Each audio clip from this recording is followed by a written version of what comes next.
आज की कहानी है अपना अपना नसीब। यह कहानी एक 24 साल के लड़के की है जो एक सेठ के यहाँ काम करता है, जिसके माँ बाप इस दुनिया में नहीं थे। ज़िंदगी बड़ी परेशानी में चल रही थी।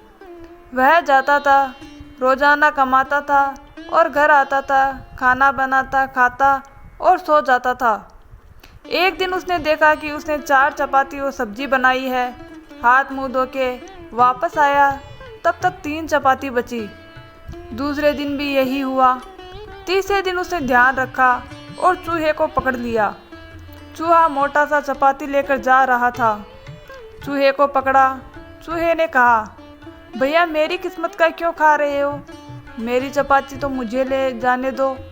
लड़के ने कहा, बेटा मेरे पास ज़्यादा पैसे नहीं हैं, सिर्फ 4 चपाती बनाई है मैंने, उसमें से एक तुम ले जाओगे तो मैं क्या खाऊंगा?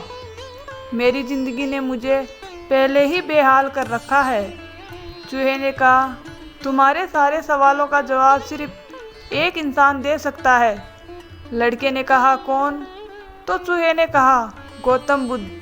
उनके आश्रम में जाओ और उनसे अपनी ज़िंदगी के बारे में पूछो। वह तुम्हें रास्ता बताएंगे कि करना क्या है। तो लड़के ने कहा, बहुत बढ़िया बात है, और चूहे की बात मान ली और गौतम बुद्ध से मिलने के लिए चल पड़ा और सेठ से छुट्टी ले ली 5-6 दिन की। रास्ता लंबा था और रात हो गई थी।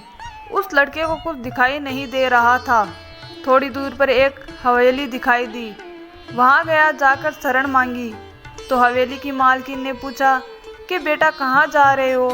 तो लड़के ने कहा कि मैं गौतम बुद्ध के आश्रम में जा रहा हूँ उनसे मिलने के लिए। तो मालकिन ने कहा, बहुत बढ़िया जगह जा रहे हो। गौतम बुद्ध से हमारे सवाल का एक जवाब लेते आना। अगर वह सवाल का जवाब दे दे तो लड़के ने कहा, ज़रूर आपका सवाल पूछूंगा, बताइए क्या सवाल है आपका? हवेली की मालकिन ने कहा, बेटा मेरी एक 20 साल की बेटी है जो 20 सालों से एक शब्द नहीं बोल नहीं सकती। तो उनसे पूछना कि मेरी बेटी कब बोलेगी। यह बोलते बोलते उनकी आंखों में आंसू आ गए। लड़के ने, माताजी आप परेशान मत होइए, मैं जाऊंगा और आपके सवाल का जवाब ज़रूर लेके आऊंगा। लड़का अगले दिन चल पड़ा। रास्ता बहुत ज़्यादा लंबा था। रास्ते में उसे बड़े बड़े पहाड़ मिले। कुछ पहाड़ बर्फ़ वाले थे। उसे समझ नहीं आ रहा था कि मैं कैसे पार करूंगा, बड़ी देर हो जाएगी। तभी उसे एक जादूगर दिखाई दिया जो वहां बैठकर तपस्या कर रहा था। तो लड़के ने कहा, मुझे गौतम बुद्ध से मिलने के लिए जाना है। रास्ता तो बहुत ही परेशानी वाला है, मैं कैसे पार करूंगा? जादूगर ने कहा, गौतम बुद्ध से मिलने के लिए जा रहे हो, मेरे एक सवाल का जवाब लेकर आना। तुम्हें पहाड़ी तो मैं फटाफट से पार करवा दूंगा। तो लड़के ने कहा, अपना सवाल बताओ।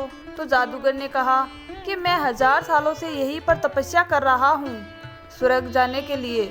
मुझे समझ नहीं आ रहा कि मैं स्वर्ग कैसे जाऊँगा।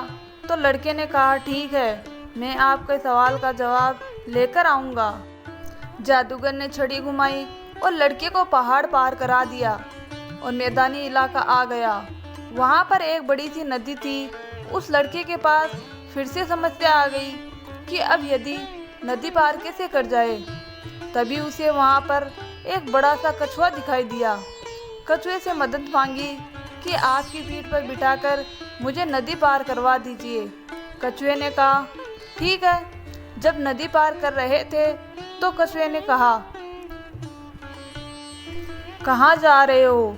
लड़के ने कहा, मैं गौतम बुद्ध से मिलने के लिए जा रहा हूँ। तो कछुए ने कहा, बहुत अच्छी जगह जा रहे हो, तो मेरा एक काम करना, मेरे एक सवाल का जवाब लेते आना।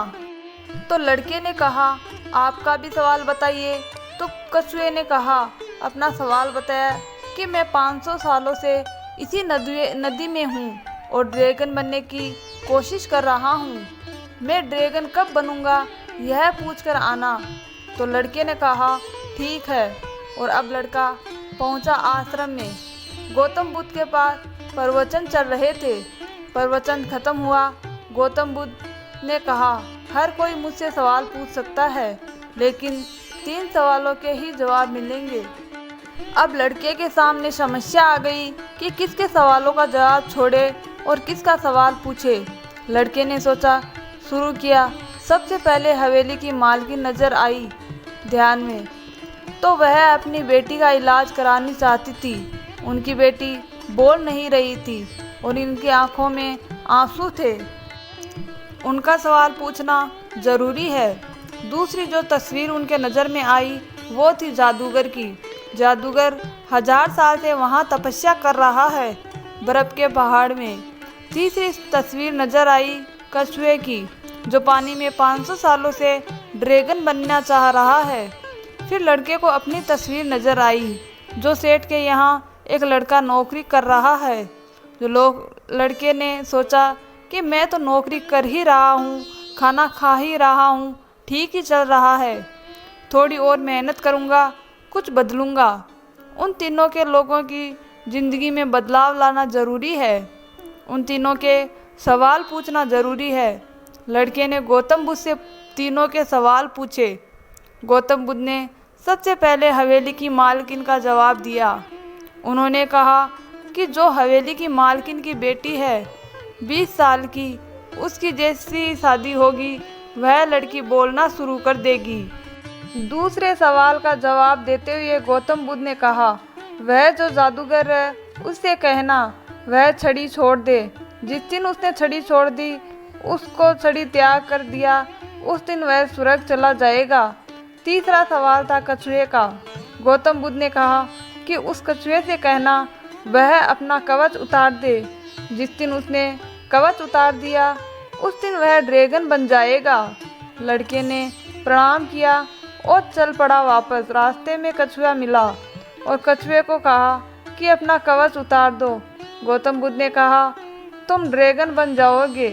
कछुए ने जैसे ही कवच उतारा तो मोती ही मोती निकल आए। कछुए ने कहा, मैं क्या करूँगा इन मोती से, आप ले जाओ। लड़के को मोती दे दिए और कछुआ ड्रैगन बन गया।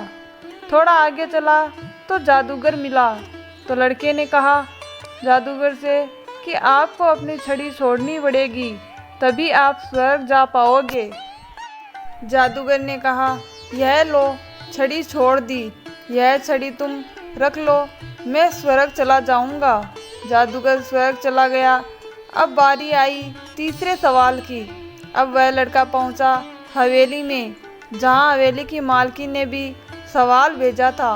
लड़के ने मालकिन से जाकर बोला कि मालकिन, आपका जो सवाल था उसका जवाब मिल गया है। आपकी बेटी की जिस दिन शादी होगी उस दिन वह बोलने लग जाएगी। तो मालकिन बोली कि देर किस बात की, मेरे सामने ही तो दूल्हा बेटा है, तुमसे ही बढ़िया लड़का कौन हो सकता है। लड़की को बुलाया गया।